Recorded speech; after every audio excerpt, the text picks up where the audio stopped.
Iminayan Huaycapanaicuna y Minayan Kakushankichis. El día de hoy vamos a seguir aprendiendo un poquito más de quechua y esto es Kiswarrimaininchis, un microprograma que se encarga de difundir nuestro idioma quechua. El día de hoy vamos a aprender el morfema N.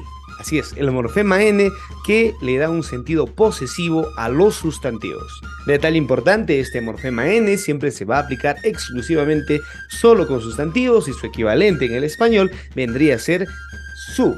Veamos, Alcon, su perro, de su pertenencia, Alcon. Alcon, su perro.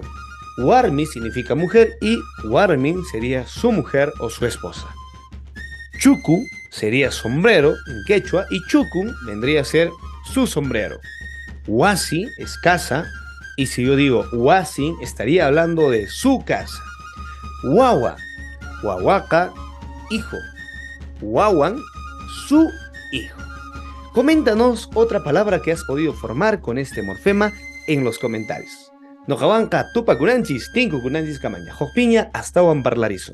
No te olvides de compartir y darle me gusta a este video.